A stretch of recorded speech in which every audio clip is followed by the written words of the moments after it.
active hate groups in the U.S. has reached its highest level in 2 decades. The Southern Poverty Law Center tracked over 1,000 hate groups across the U.S.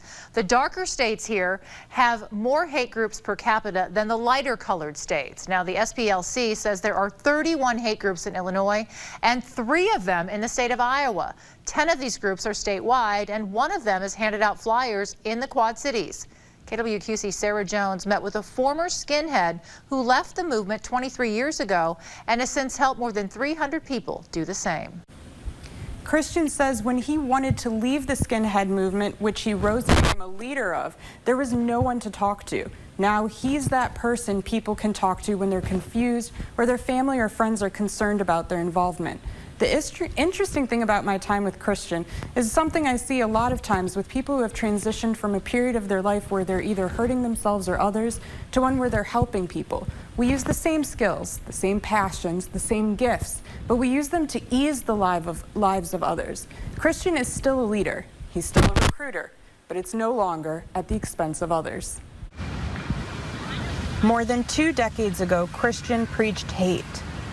Now he's helped hundreds disengage from the movement he was once a part of. Growing up on the south side of Chicago, Christian says he was a pretty lonely kid. His parents are Italian immigrants, and he says they worked 16 hours a day, 7 days a week. So even though they loved me, I didn't see my parents very often, and I grew up feeling very abandoned by them.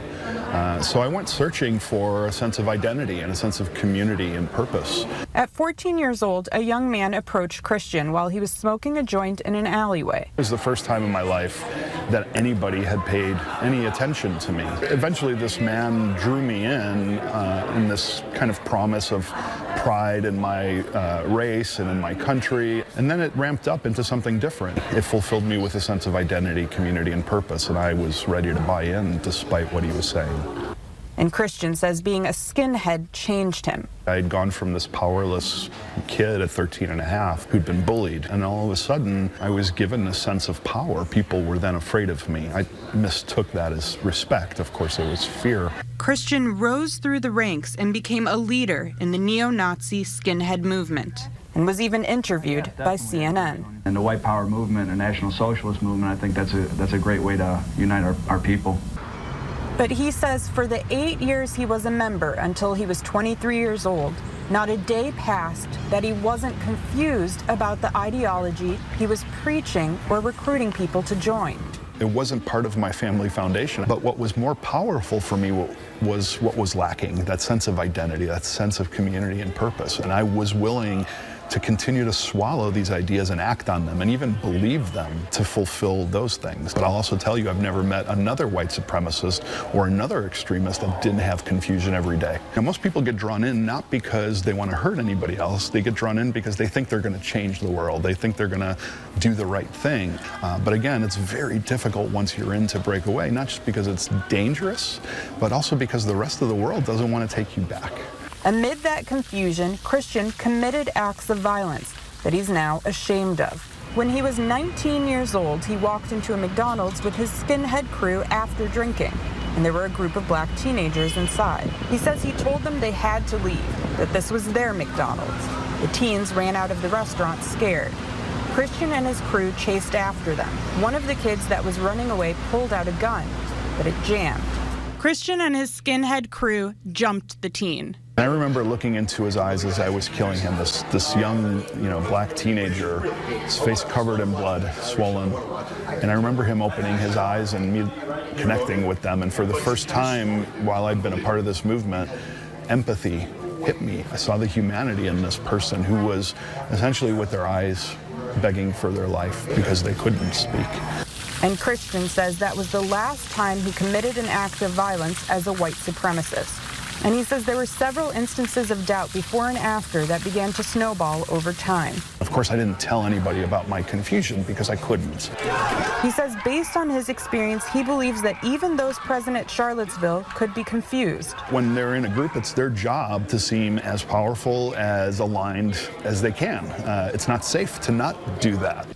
The SPLC says they attribute a rise in white supremacy in part to a, quote, hysteria over losing a white majority nation to demographic change, end quote. America's not a white country. It's not only a nation of immigrants, too. It's a nation of descendants of former slaves. It's a nation of natives, and it's a nation of refugees. But it's also a nation of the white supremacists who've kept us under their thumb for, as long as we've been around.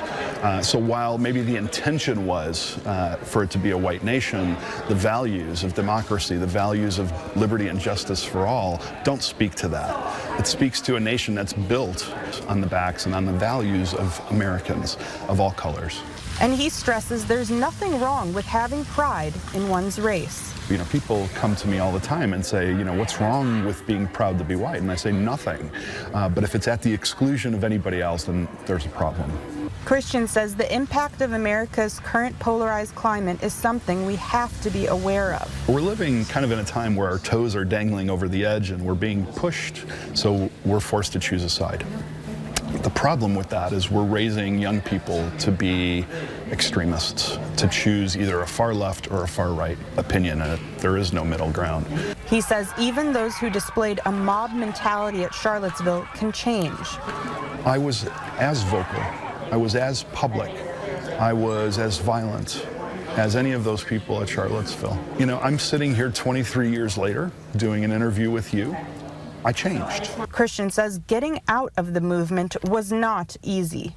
Because there wasn't anybody that I could talk to about the confusion. I wasn't going to bring it up, to people that I had recruited. So the idea of having to start over in a world where people wouldn't even accept me because of who I used to be was very difficult. Christian says during that time he wishes he had someone to talk to. And now, through the Free Radicals Project, which he founded, he is now that person people can talk to. Some are the individuals who are in, and then there are parents, girlfriends, coworkers, friends who reach out who are really concerned about somebody that they love. In the past 23 years, Christian says he's helped over 300 people exit hate groups. I listen. The first step is to listen, and it's not to listen to their ideologies. I don't coddle them. But it's to listen for those potholes, to listen for what the motivation was. And then he leverages the community. I'll introduce them to the people that they think that they hate. It's a shift in focus, changing the lens with which you see the world. He also says there are two things extremists like: silence and violence. Ignoring the flyers, ignoring the marches, and presence allows these groups to grow. And violence, pushing them away, allows them to be the victim, because everything about their ideology tells them that they are the victim. So attacking fuels the movement. So he says people who oppose hate as an ideology need to be visible and vigilant, but not violent. And that in our world, it's important to have an open dialogue with one another. Sharon? All right, thank you, Sarah. Now, if you or someone you know is stuck in a cycle of hate and extremism, you can reach out to the Free Radicals Project, and you can head to our website for more information on how to reach out to Christian.